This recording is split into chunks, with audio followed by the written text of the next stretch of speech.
pourra parler de Cheikh Oumar Foutiyou Tall, El Hadj Oumar, de Halwar à Degembéré, de Mame Seydi Hadji Malick Sy, du séminaire de Ndiarné à la fondation de la cité religieuse de Tivaouane, de Cheikh Ahmadou Bamba avec le Guézaou Chakour, et pourquoi pas de Khali Amar Fall, qui fait ses humanités auprès de Serigne Boubacar Khan de Dimat. D'autres voix beaucoup plus assurées reviendront sur cette question à travers un grand programme. Et je m'en vais tout à l'heure donner la parole au professeur Blanc, professeur de littérature générale et comparée, Université de Paris 3, Sorbonne Nouvelle, présidente du réseau euro-africain de recherche sur les épopées, REA. Professeur. Très vif pour les organisateurs de ce congrès. Donc à Dakar, lorsqu'il a été question donc en 2018 à Rouen du congrès suivant qui devait être à ce moment-là en 2020 à Dakar, tout de suite Ibrahim Wane et ses collègues se sont proposés pour organiser ce congrès qui a été repoussé à plusieurs reprises pour les raisons que nous savons. Et aujourd'hui, on voit à quel point il a été organisé de façon magistrale et vraiment, je suis à la fois très très heureuse, impressionnée par la façon dont les choses sont menées et je pense que nous aurons 3 très belles journées ici à Dakar. Donc merci très chaleureusement à tout le comité d'organisation. Je vais poursuivre en essayant de donner quelques mots d'introduction à cette thématique du saint dans l'épopée qui avait donc été à ce moment-là, non pas à ce moment-là, mais un petit peu plus tard, choisi par le comité d'organisation. Et je voudrais peut-être contextualiser cela, peut-être d'un point de vue qui va paraître un petit peu européen, mais comme vous le savez, il y a une guerre qui a éclaté à l'est de l'Europe en Ukraine récemment et qui a rappelé aux Européens de façon à la fois sinistre et éclatante que la guerre et le récit ont toujours parlé, que la guerre donne lieu à un récit qu'on appelle parfois épopée, mais qu'elle est aussi d'emblée un récit, un narratif, comme on dit désormais, pour traduire le terme anglais storytelling. La guerre est récit, le récit est guerre. Or, cette dimension narrative de l'affrontement se nourrit souvent d'enjeux religieux, parfois intégrés postérieurement et incarnés dans les récits par des figures singulières, prêtres, sages, ascètes, saints. Aussi, le sujet choisi par nos collègues de Dakar pour ce 9e congrès du REARE prend-il aujourd'hui un relief singulier puisqu'il nous invite à nous pencher sur les justifications de la guerre dans l'épopée en abordant un personnel épique auquel on ne pense pas toujours et qui est pourtant très important, notamment parce qu'il donne voix au discours de nature religieuse qui accompagne l'action armée. Alors l'articulation entre épopée et sainteté ne va pourtant pas de soi. Le saint n'est pas le héros qui, pour asseoir son pouvoir et sa renommée, s'expose au combat face à un adversaire souvent redoutable, bien que souvent également proche, voire familier. Pour le dire vite, les combattants ne sont pas des saints. Souvent, une tension se fait jour, même, entre les buts du guerrier, marqués par la transgression héroïque, qui était le thème de notre précédent congrès, et l'éthos exemplaire des figures rituelles et spirituelles. Mais le parallèle se laisse néanmoins vite construire, et pas seulement parce que l'épopée, telle la chanson de geste médiévale, peut mettre aux prises selon une logique de martyrs, chrétiens et sarrasins, caricaturés d'ailleurs en païens. C'est que plus profondément, le saint est celui qui est en quête d'une gloire divine, au mépris de son corps terrestre, soumis à la privation, voire à la torture, et semblable en cela au héros qui met en péril la survie de sa chair pour restaurer son honneur ou augmenter sa gloire.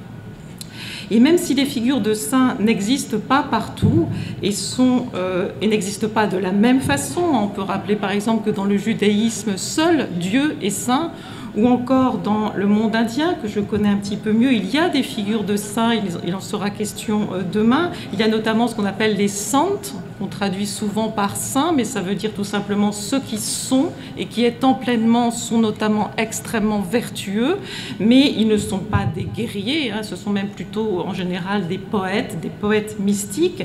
Donc même s'il y a une grande variété et aussi peut-être des lacunes dans ces figures de saints, il est vrai que nombreuses sont de fait les figures de saints dans l'épopée, malgré tous les paradoxes que je viens de rappeler, et notamment en Afrique de l'Ouest islamique, et il en sera question tout de suite dans la conférence inaugurale qui traitera donc de El Hadj Oumar Tall.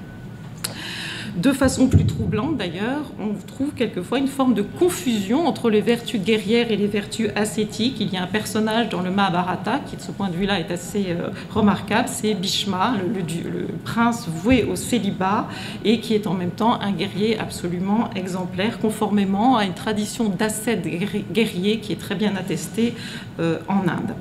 Donc protagoniste éponyme dans un cas, le cas de El Hadj Oumar, ou au contraire personnage parmi d'autres dans le Mahabharata, on voit bien qu'il n'existe pas de modèle unique de construction de ces figures, elles-mêmes diverses. Et parmi les très nombreuses questions qui se posent, je voudrais ici en formuler quelques-unes. Est-ce que ces figures sont le pouvoir ? Dans une version mystique de celui-ci, le rôle des confréries soufis est déterminant en Afrique. Mais on connaît aussi en Inde, par exemple, des figures de fakirs qui combattent aux côtés de rois hindous. C'est ce que j'ai pu recueillir, c'est ce que j'ai pu trouver dans une tradition que j'ai recueillie dans le sud de l'Inde. Ces figures donc, de saints sont-elles au contraire à côté du pouvoir temporel et de l'action, le conseillant ce pouvoir, éventuellement le contestant, en tout cas entrant en discussion avec lui? Est-ce que ces figures accomplissent des exploits proprement guerriers ou est-ce qu'elles accomplissent des miracles dans la guerre? Dans quelle mesure la redéfinition du héros en saint, habité par la grâce, donne-t-elle ou non une place plus grande aux figures féminines? C'est aussi une question qu'on peut se poser. Est-ce qu'on peut repérer une évolution dans le temps, comme le suggérait l'appel à la communication? Y a-t-il une intertextualité avec les récits des canons religieux?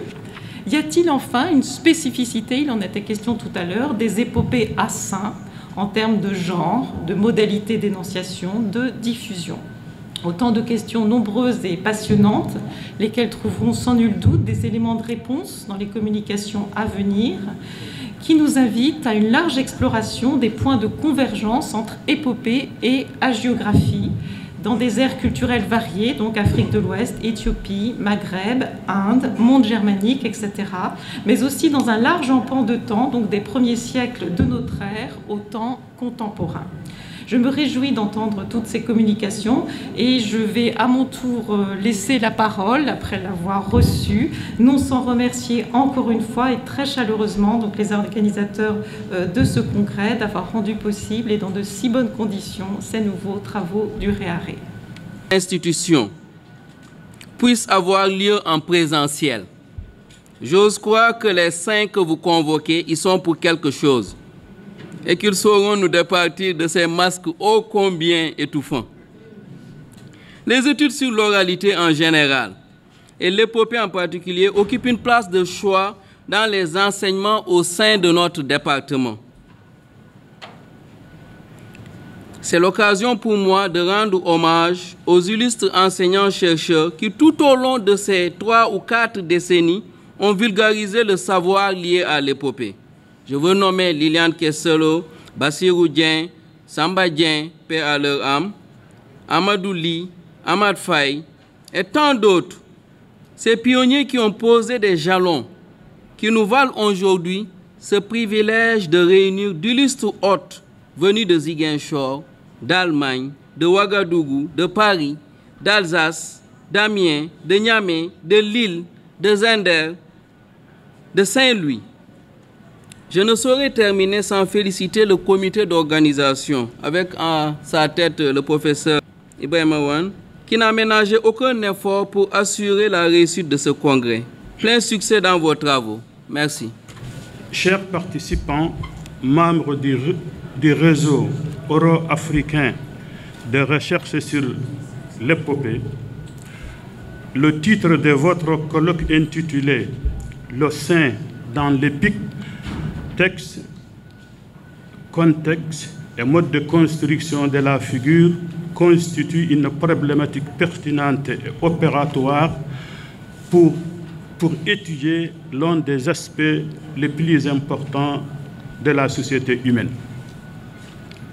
En effet, vous avez pris soin d'intégrer beaucoup de thématiques reflétant de multiples phénomènes qui tournent autour de la construction du personnage du saint et les schémas narratifs de récits qui mettent en scène son univers dans l'épopée tout au long de l'histoire de l'humanité.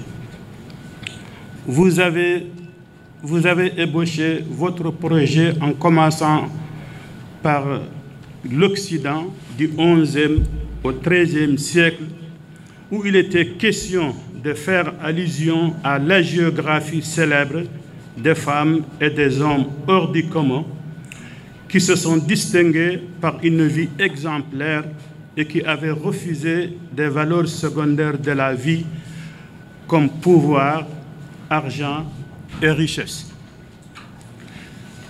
Vous avez ensuite évoqué l'Orient et l'Afrique.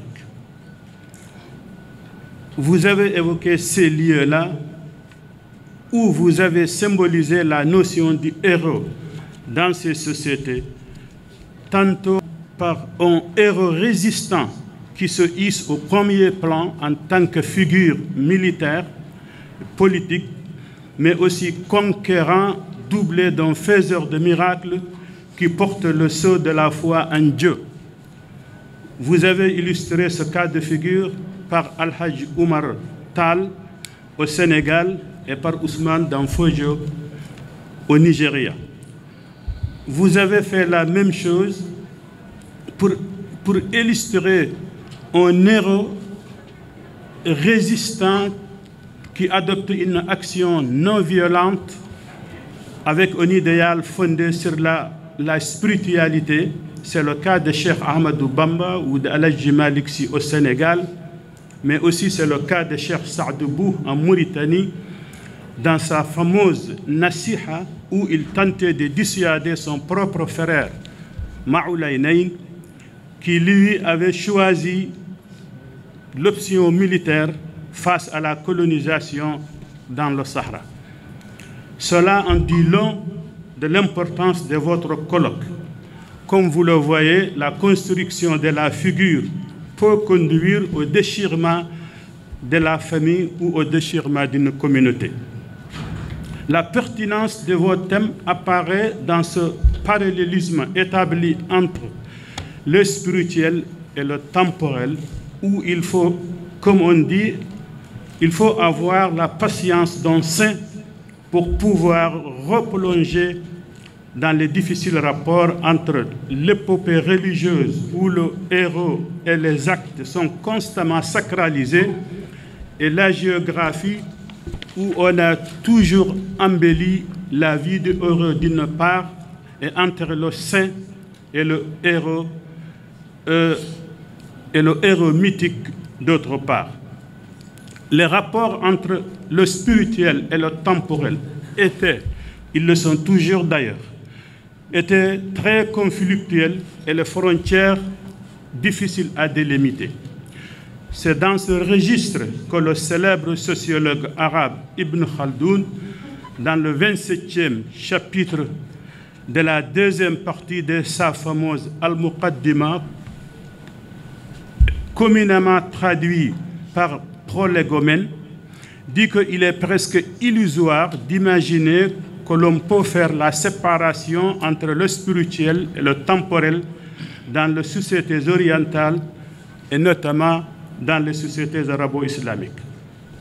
Toutes ces problématiques presque impénétrables que nous allons étudier dans vos thématiques montrent que le chercheur, entre guillemets, est un homme toujours malade, sans remède, et devant les quêtes adressées soit aux saints, soit aux politiques, soit à la science. C'est comme si nous les chercheurs, nous ne savons toujours pas à quel saint se vouer. Voilà encore une autre pertinence de votre colloque dont les thématiques épousent les préoccupations de nos écoles doctorales sur l'avenir de la recherche scientifique. C'est dans ce sens que notre colloque sur la recherche scientifique, histoire, bilan et perspective est prévu à la fin de cette semaine dans notre faculté. Pour terminer, chers participants et organisateurs du colloque, nous remercions au nom de nos écoles doctorales et au nom de notre université, votre réseau qui regroupe une dizaine d'universités françaises, 5 universités africaines et 4 universités sénégalaises, de choisir notre établissement pour abriter son 9e congrès sur l'épopée. Je terminerai par là en disant que nous comptons sur vous, chers participants, avec un grand espoir que vous allez encore baliser de nouvelles pistes vers une consolidation d'un grand réseau d'entraide scientifique entre nos universités. Et nous comptons aussi sur vous et sur vos travaux pendant ces 3 jours pour faire encore un pas en avant vers la recherche scientifique. Et je vous remercie. Auguste Assemblée, mesdames et messieurs, tout protocole confondu, à vos titres, grades et qualités. Je disais hier à Madame la directrice régionale empêchée, quand elle m'a proposé de la représenter ici, que Madame, vous ne saviez pas à quel point j'en étais honoré que de me retrouver ainsi impulsé au banquet des saints. Parce que j'avais la conviction qu'on ne peut pas sortir de ce genre d'assemblée, de ce genre de rencontre, en restant le même. J'en suis très honoré et je m'en vais vous transmettre ces vives salutations. Elle voulait, mais jusqu'à la dernière minute, être avec vous, mais un contretemps l'en a empêché. Elle m'a chargé de vous dire tout l'intérêt qu'elle porte à cette manifestation. Elle me charge encore une fois de vous transmettre ces vives salutations.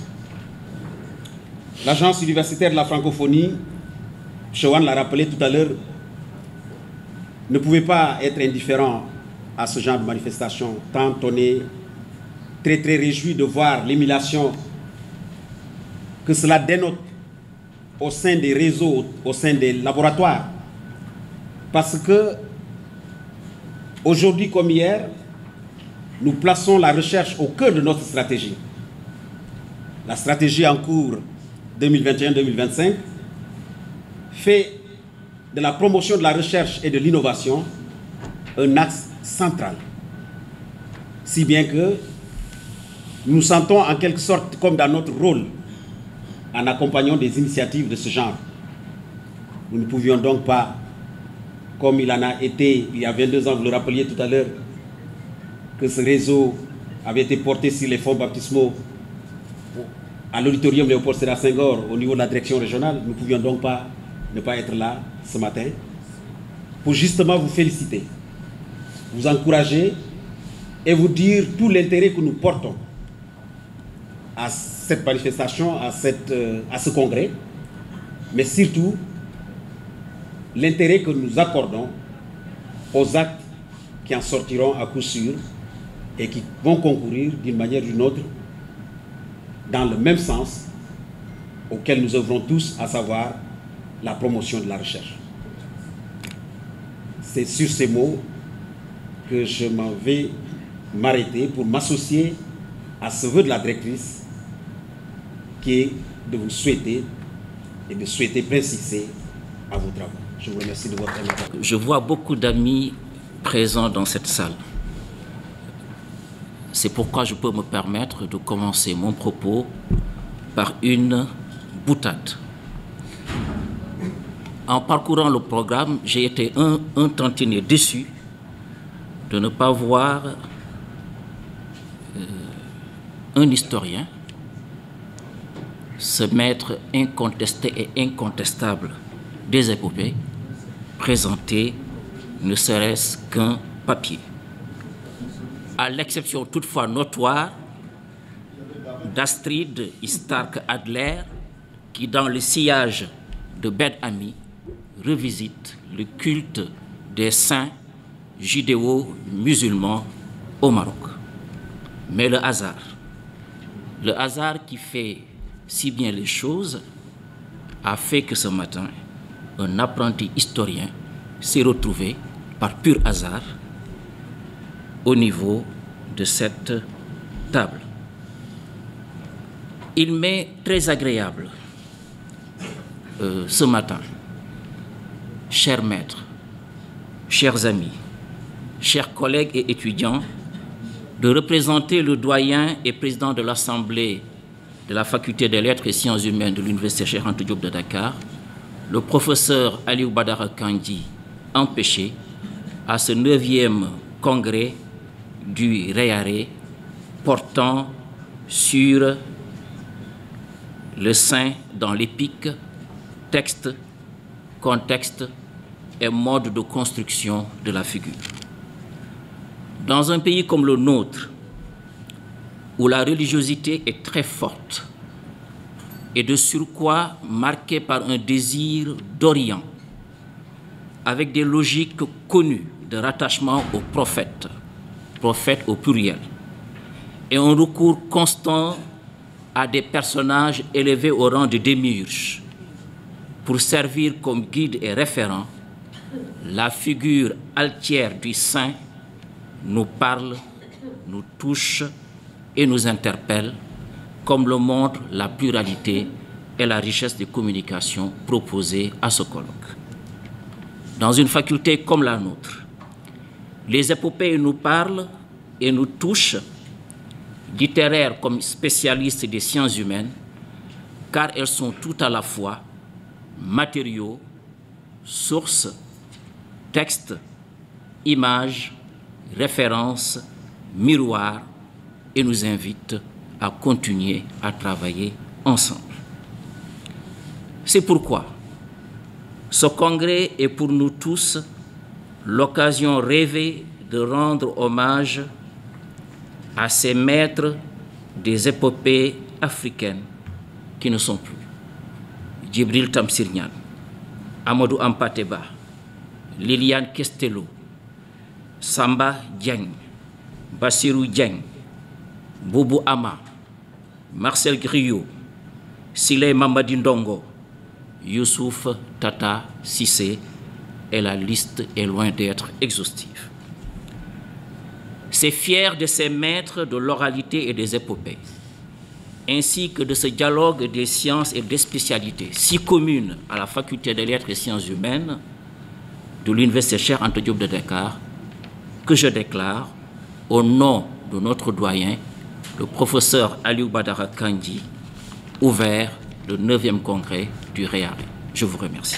Au nom de son omniprésence, au nom de sa puissance, Borombi, les Mangala, Yahvé, Emisaï, Roxé, Allah. Est-ce que vous étiez là? Vous, quand tu étais là, est-ce que vous étiez là? Moi, j'étais là. J'étais là quand rien n'était encore quoi que ce soit. J'ai vu une âme sortir de la boue. Une ondée de lumière qui a parcouru la terre, qui a couvert de fleurs et de gens. J'étais là. J'ai vu une armée porter le chant, la double couronne de l'Égypte, de la basse Égypte et de la haute Égypte. Je l'ai vu écrire sur les cartouches le nom de Dieu Amon-Ra pour la paix du monde. J'étais là.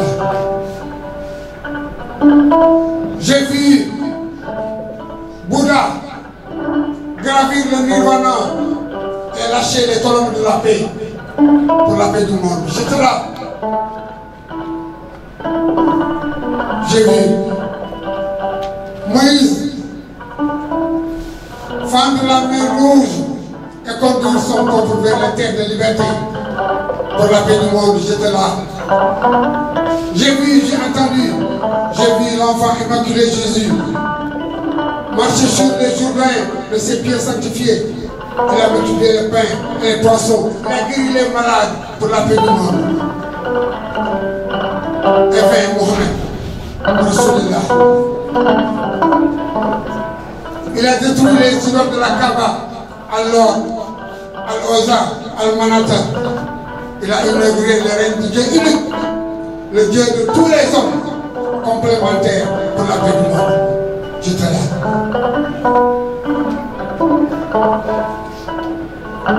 J'ai vu son vicaire, Cheikh Ahmadou Bamba, de Djewol à Mayamba, solliciter de Dieu notre réminiscence, la réminiscence de nos péchés. Et je lui dis, je ne veux pas que par ici. J'étais là, j'ai vu, j'ai entendu, parce que j'ai écouté. J'ai vu Cheikh Djilani semer les versets entre Tombouctou, Ndiassane et Mourad, et partout dans cette Afrique mère. Et j'étais là pour admirer Paris Omar Fall, le fils de Wolof et de Toucouleur. Je l'ai vu fonder Pire, qui est à côté de Sangam, dans le salon, a enseigné le verbe de Dieu. J'étais là. J'étais là. Et j'ai vu Cheikh Tidiane éclore le puits à Aïn Madi. Et c'est dans ce puits-là qu'ils ont appris. J'ai vu Maman Ladimari tracer le nom de Dieu entre Nar et Dakar. Je l'ai entendu écrire Kela Zouzane. J'étais là quand Baïnias, au nom de Baïni Boulaye, au nom de Mami Baïnias, écrivait à Rohul Adab, le disciple et le maître. J'étais là. J'ai vu Cheikh Omar Foutiyou Tall. Il est né sur les lumières installées par Souleymane Baal, Aboukader Khan, le prince de Torodo. Je l'ai vu et il m'a dit ce qu'il faut dire au Sénégal et au monde. Et j'ai vu ceux qui ont branché leur lumière dans sa lumière. Maba Diakhouba, Tafsir Maba Diakhou, entouré de Lassana Sagna, du Fogni, de Ibrahima Doumbouya, Fodi Kaba. Je l'ai vu entouré de tous les preux et les saints de ce pays-là, repousser les colons à Patabadian le 30 novembre 1965. Chaque fois que le Sénégal s'est uni, il a vaincu. J'ai vu et j'ai entendu mon maman crier Adjibo Naïla Ibi Rasulillah. La femme de Djamalaï, la cité de la paix. Et j'ai vu Cheikh Anta Maga Diop.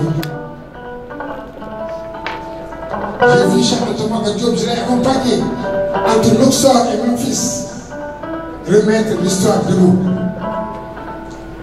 Et j'ai entendu ces mots, que j'ai accompagné, tremper sa plume dans l'encre fertile de sa moment pour écrire les vases majeurs au nom de notre pays, au nom de notre peuple, au nom de la liberté. J'étais là pour chanter les saints, pour les louer, pour prier avec eux, pour recueillir leur bénédiction. Je suis Babacar Baïdaka. Je suis la mémoire. Je suis la mémoire. Je suis la parole. Et la parole, nous l'avons confiée au Gorio. Parce chef d'un peuple ne confie pas sa parole à un homme qui ne la respecte pas. Je suis né à Gola, là où les communes et les présomptifs de Kador ont installé leur tente.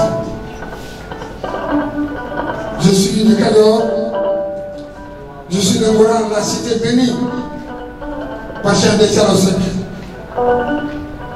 qui attend le pays, sa plume, dans les lumières de Cheikh de Chassanabi. Cheikh de Tchalosek, le cousin au sang vrai de Cheikh Ibrahim Fall. Cheikh Ibrahim Fall, je dis,